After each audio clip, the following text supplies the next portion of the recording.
What makes voice lessons actually work? For a lot of singers, the answer seems simple: find a good teacher. But the real answer is more complicated and more powerful. The right teacher matters. So does being the kind of student who actually improves. Hi, I'm Drew, and this is the Voice Science Podcast. Today's episode, Good Teacher, Better Student, was written by Timothy Wilds and edited by Josh Manuel. If you've ever wondered how to choose a voice teacher, how to avoid wasting time and money, or how to get better faster, this episode breaks it down. We'll talk about credentials, red flags, learning styles, and how to take responsibility for your own progress. And if you're looking for a structured way to improve your singing, Voci Academy opens July 25th. It's our new guided learning platform for singers, built by credentialed teachers and grounded in vocal science. Join by August 4th to become a founding member and lock in lifetime access at our lowest price. Learn more at voicescience.org. Let's get into it. These days, everyone seems to have an opinion about singing. From American Idol and The Voice to the rise of musical theater on TikTok and streaming platforms, vocal performance is more visible and more critiqued than ever. With that spotlight has come a wave of interest in voice lessons and a flood of people offering to teach them. So if you're thinking about taking lessons, the first step is usually finding a teacher. Most folks start with a quick search, voice teachers near me or voice lessons online, and suddenly you've got a long list of options. At that point, it helps to understand what you're looking at. Most of the teachers you'll find fall into one of two categories: independent studio teachers or instructors affiliated with a music school. Where someone teaches doesn't necessarily reflect their quality as a teacher. Independent teachers may have more scheduling flexibility.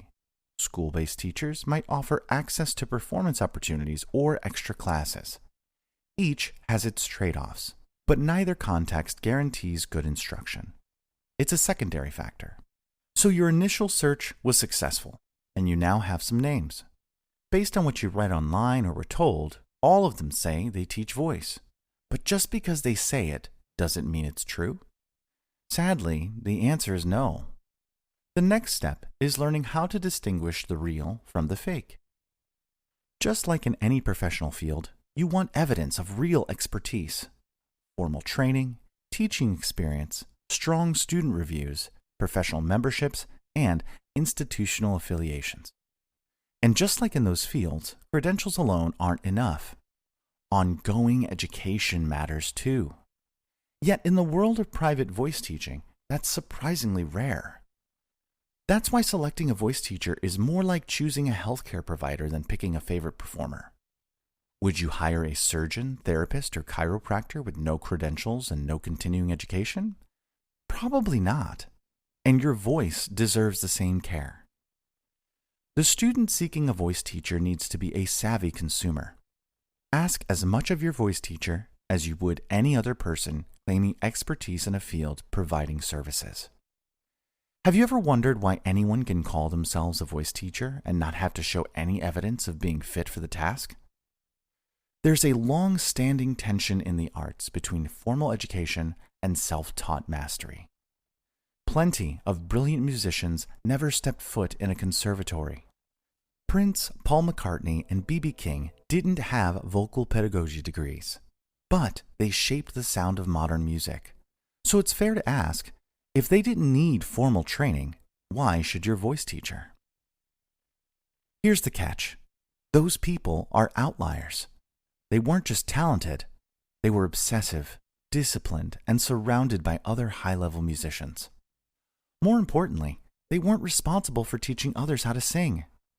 Performing and teaching are different skills. Being good at one doesn't guarantee skill at the other. The idea that you can teach just because you're naturally good at it is seductive and often wrong.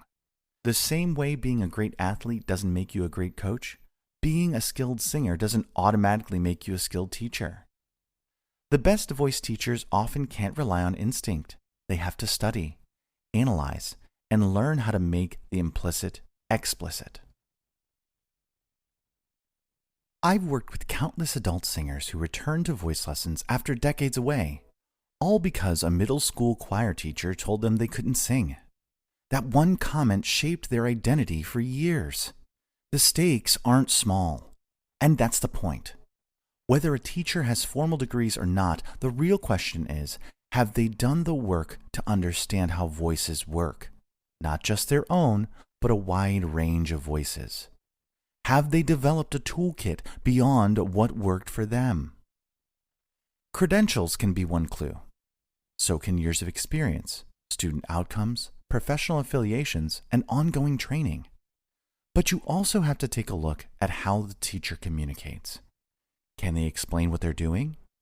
Can they adapt their teaching if one approach doesn't land? Do they listen to you, not just demonstrate for you? If you find a rare teacher who's self-taught, highly experienced, and deeply invested in learning and teaching, great, but don't confuse charisma with competence. There's no governing body for voice teachers. Anyone can put up a website and start charging. That's why it's on you, the student, to dig deeper. Some common red flags? Big claims without credentials, no reviews or evidence of student progress, one-size-fits-all methods, or worse, teachers who talk more than they listen. Which brings us to the next step: how to vet a teacher once you've found someone promising. So the most important task for the student who is looking for a teacher is to do your research.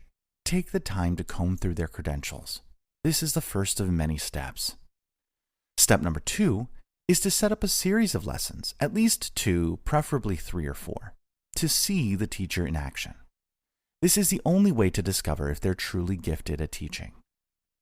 Good teachers are great listeners who constantly adjust the flow of a lesson in real time.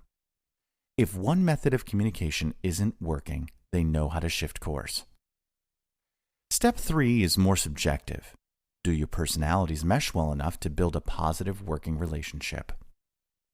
Up to this point, the focus has been on assessing the teacher, but voice lessons are a two-way street. It's time to consider the other person in the room. You, the student. What should you be prepared for? Tell the teachers your goals up front, both short-term and long-term. Are you preparing for an audition? Do you have an upcoming performance and need help with persistent vocal issues? Or are you between projects and just want a technique refresh? A well-defined goal sets the lesson process in motion and gives both you and your teacher a clear direction. That said, be open to modifying your goals as you go.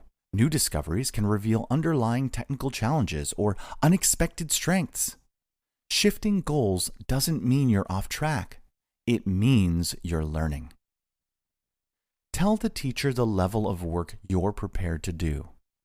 Most voice teachers assume students want to improve their vocal production, but in my experience, that's not always true. This is where students need to be honest about their intentions and investment. And that starts with knowing what kind of help you're actually looking for. If you just want to sing through songs for fun, you don't need formal instruction. Invite a friend who plays the piano over for dinner and enjoy a song fest. If you're prepping a song for an audition or performance, focusing on interpretation, style, or diction, a vocal coach might be the right fit. Coaches specialize in shaping the musical and expressive aspects of a performance. But if you're running into persistent technical problems like pitch accuracy, breath control, or register transitions, you need a voice teacher trained in vocal function and pedagogy. Teachers diagnose what's going wrong under the hood and help you build new habits that last. Some professionals do both. Others lean one way. What matters is knowing the kind of work you want to do and finding someone qualified to support it. Share your preferred learning styles, what tends to work best for you and what doesn't, and ask your teacher the same. Teachers often relay information through their own dominant style, especially at first. Knowing this helps you advocate for what you need. Talk to the teacher.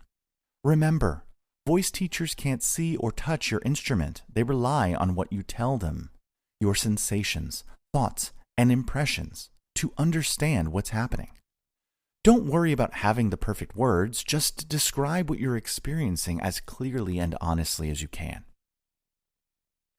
Singers make choices based on the manual of the voice stored in the brain. If only students could print that manual out for the teacher. Since that's impossible, your voice teacher is hanging on every word you share. This kind of communication isn't just helpful, it's essential, because ultimately your voice teacher can only guide the process. You're the one that has to do the work. Embrace the student's role. As important as it is to find a qualified teacher, the outcome depends even more on the student. Your commitment to lessons, and especially to the work outside of them, largely determines your progress. Signing up for lessons won't make you a singing musician any more than paying for a gym membership will make you fit. You can spend extra and hire the best personal trainer, but if you're not doing the work when no one's watching, you won't see results. The teacher is your guide, not your engine. They walk with you, but don't walk for you. Expect to see results, but be realistic about how long it takes for those results to stick. A knowledgeable voice teacher may quickly identify issues and offer helpful strategies, but they're not magicians. Lasting change requires time, repetition, and focused effort. Be honest with yourself. Do you truly have the time and resources to commit to a focused period of study? Don't start a 3-month stretch knowing you'll be missing lessons or squeezing in practice. Wait for a window where you can be consistent.